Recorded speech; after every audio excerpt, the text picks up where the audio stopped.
Welcome to another update on the reboot of the electrical in the living room. It's Wild Hair Day here at the Money Pit, and we are your wild hair folk. So what we got done is we got all the holes drilled in the studs. You can see the little holes. Like on this one, it actually worked okay because I was able to drill one long straight hole at an angle through 1, 2, 3, 4, 5 studs.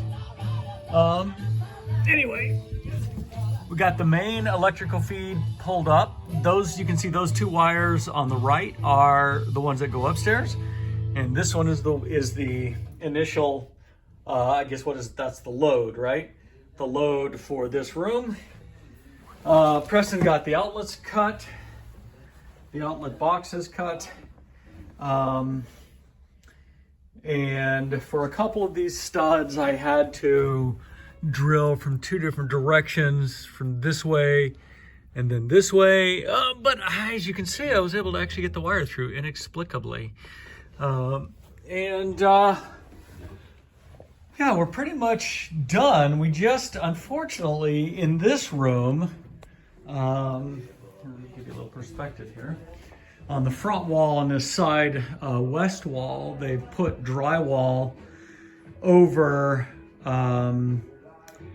furring strips and foam insulation over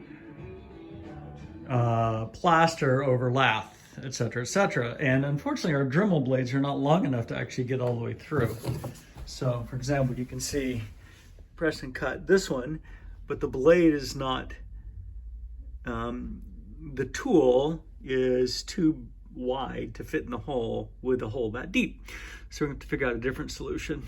And then the only other problem we had, as you can see, I stalled out right here.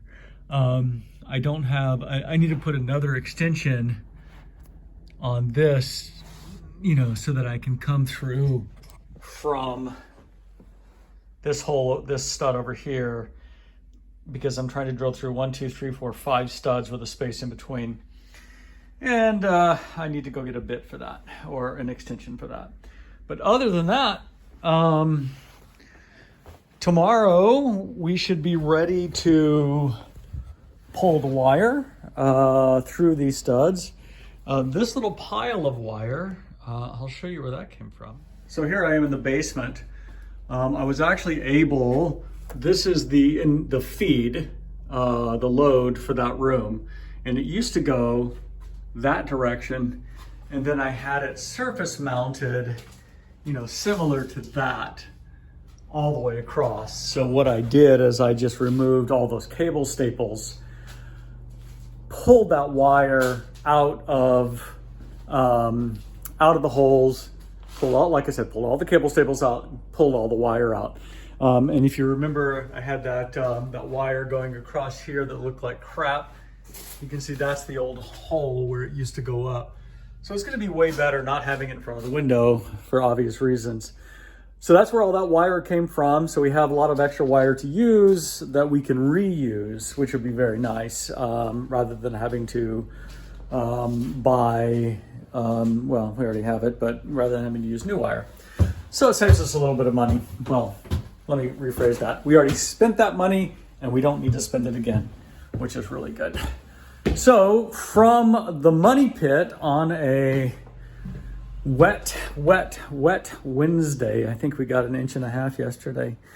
We got pools of water down in the basement. But from the Money Pit, that is our story, our first story, because we're on the first floor. We're sticking to it.